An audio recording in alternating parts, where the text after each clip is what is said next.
ku soo dhawow sahan side channel oo kaga bogo maqaallo ku raali geli doona.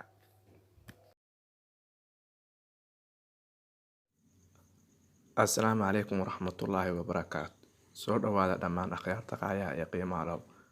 Maanta waxaynu ka hadli doonaa oo muuqaalkeenu ku saabsan yahay taalada daljirka Dahsoon. Macna ahaan iyo waxay u taagan tahay.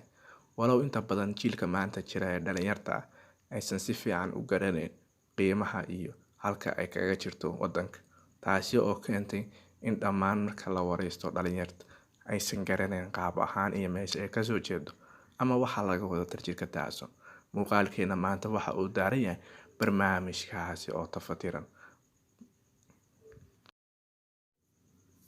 Muuqaalkeena iyo mowduuca maanta waxa uu daaran yahay daljirka Dahsoon ee sidaas iyo la socod wanaagsan. mudaharaad lagu ballansanaa in lagu qabto xarunta daljirka Dahsoon ee magaalada Muqdisho.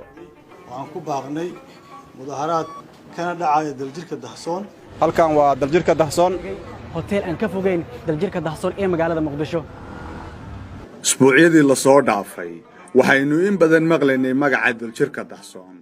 sida muuqata waxa uu noqon doonaa magac isbuucyada soo socda dhagaheena ku sii raaga, balse carabku dayn waaye muxuu yahay daljirka Dahsoon. daljirka walaalkay maya walaahi waa su'aal weyn ma garanayo. muxuu qiimo iyo qaayo ugu fadhiyaa qaranka Soomaaliyeed. waa meel aad xasuusi geliso waxay ahayd maalintii la igu yiri daljirka Dahsoon ugu kaalay ayaa waxay noqotay meel public dadku la yaqaanaan. waxay ii fududaatay inaan gabadhii helo marka daljirka Dahsoon agteeda qaali buu ka yahay. balse inta aynan u gudbin qaar ka mid ah aragtida dadweynaha aynu in yar sharaxno waxa uu yahay daljirka Dahsoon. waa astaan qaran oo lagu xasuusto halyeeyadii u geeriyooday xoreynta iyo difaaca Soomaaliya. waxaa si gaar ah ugu maamuusan dadkii u godgalay qaranka iyaga oo aan la aqoonsan magacyadooda.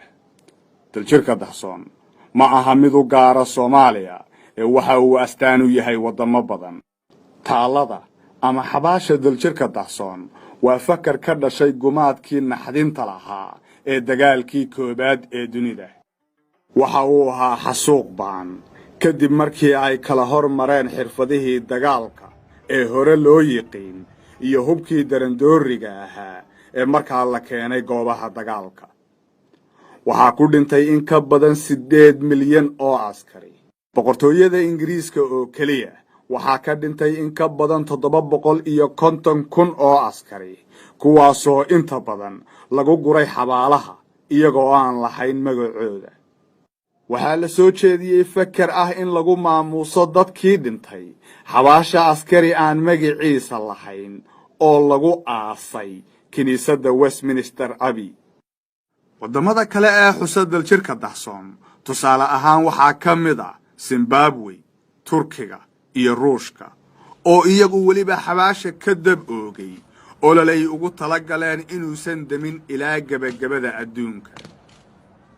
goobaha daljirka Dahsoon ee dunida waxaa ugu caansan ka Maraykanka, halkaasoo ay ku aasan yihiin 4 askari oo aan la aqoonsan, kuwaasoo xabaashooda ay ilaaliyaan guuto ka mid ah ciidamada Maraykanka. waxaa ilaalo laga hayaa 365 maalmood ee sanadku ka kooban yahay, siday doontaba cimiladu ha ahaatee. taalada daljirka Dahsoon hadda waxay dhisneyd muddo ka badan 40 sano. hadda waxaanu ku sugannahay wadada Maka al-Mukarrama, waxaanan weydiinaynaa qaar ka mid ah bulshada Soomaaliyeed waxa ay ka aaminsan yihiin taariikhda taaladan iyo waxa ay iyaga uga dhigan tahay shakhsi ahaan. waxaa loo aasaasay waa meel nabad ah, horta la isku wada imaado, Soomaali dhan isku wada imaato. midda labaad waa meel qurxan oo ummadda Soomaali dhan isku wada imaato oo codkeedan ka dhiiban karto. intaas waa marka aad aragtid taalada daljirka Dahsoon micna intee leegaya adiga kuugu fadhidaa dareen sema ku gelisaa. dareen zaid ay gelisaa because waa dhulkii hooyo, waa meel qurxan oo taalada daljirka la dhaho. alxamdulillah waa shucuur waxa uu soo galaa oo ma sha Allah. maxaa loo aasaasay taalada daljirka Dahsoon bay kula tahay?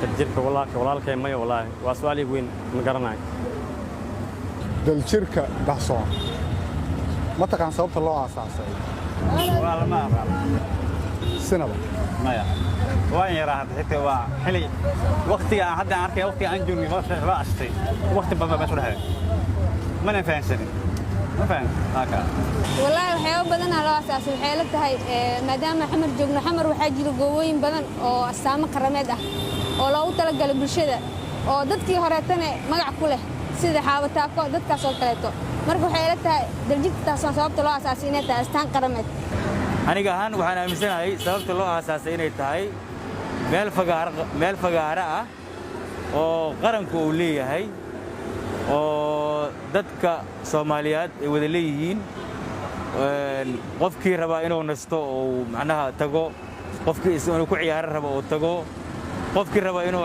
cabasho gudubsado oo anaga fariimihiisa oo la tago kii maamul ah iyo kii mucaarad ah intaba waxaan ku taalada daljirka dahsoon maxaa loo aasaasay taalada waxa loo aasaasay oo ila tahay inay calaamad ka mid ahaa tahay xukuumaddii hore dawladdii hore Maxamed Siyaad Barre loona ekaysiiyey xubinta taranka ee bilaadanka calaamad ka mid ah taasoo khusayn jirtay Maxamed Siyaad Barre dawladdu xukumi jiray waqtiyadii hore imikana xarumaha ka mid ah oo wax dambo lagu tilmaamo aanan garanayn ayaan hadda ugu yimid laakiin taariikhdeedii hore waqtigaa dadkii aan la kulmay waxay ii sheegeen in calaamad sidaa u ahayd taalada daljirka dahsoon waxa loo aasaasay waxay tahay in dadka waxyaabaha ay qabaan ama ra'yigooda in ay isku soo baxay ku sameeyaan oo ay kaga hadlaan adiga daljirka dahsoon wuxuu kuugu calaamadsan yahay inan baa kula ballamay berger xamar inanta markaad la ballantay dareenka iyo jacaylka aad taaladu kuugu fadhido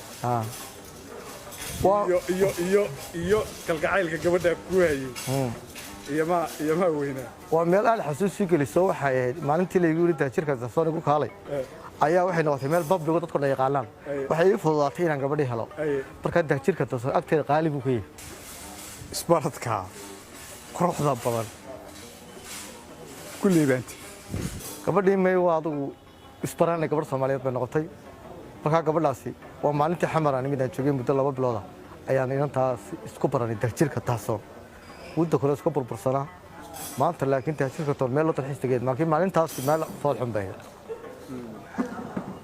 daljirka dahsoon runtii wax wadamo badan oo adduunka kamid ah ka jira Soomaaliya kaliya kuma koobna haddaad tagtid Yurub waa jiraa wada arkaysaa Amerika haddaad tagtid waa arkaysaa Afrika haddaad timaadid waa arkaysaa meelo badan baad ka helaysaa adduunka ujeedaduna waxa weeye maadaama dadkii dalka u soo dagaalamay aan dhammaantood qof walba taalo u gaara loo dhisi karin in loo dhiso taalo koobaysa dadkaas dareen intee leeg ayay kugu dhalisay markaad ogaatid in dad badan oo bulshada ka siba dhalinyarada ay si qalad u fahansan yihiin ujeedka loo aasaasay daljirka dahsoon wallahi walaal waa horta waa nasiib darro in dhalinyaro badan oo maanta jirta aysan garanayn sababta loo aasaasay daljirka dahsoon annagu waqtigii aanu iskuullada wax ku baranaynay waxaa jirtay course ama xisad la yiraahdo civics waxaana la ku bari jiray wax allaale wixii dawladda ku saabsan waxaana la ku bari jiray taariikhda uu soo maray iyo isbedeladii uu soo maray gobonadoonkii iyo halgankii loo soo galay xorriyadda waddanka marka waxaan filayaa taas inay ka timid maadaama curriculum waddanka oo dhan ka dhaxeeya uusan jirin oo qof walba wuxuu doona iska dhigo iskuullada in ay meeshii ka baxday markaas muhiimaddii ay lahayd iyo ahmiyaddii la siin jiray dadkii u soo halgamay waddanka iyo xorriyaddan wixii loo soo maray oo dhan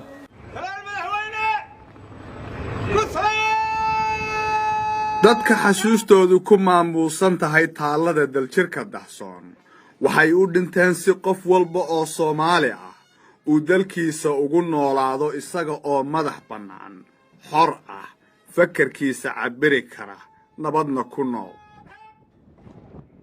hase yeeshee waxay ahayd in sida waddamada kale astaamaha qaranka loo hayo ixtiraan iyo maamuus gaar ah kaas oo ka weyn hanka iyo damaca siyaasadaha hoose ee ka jira dalka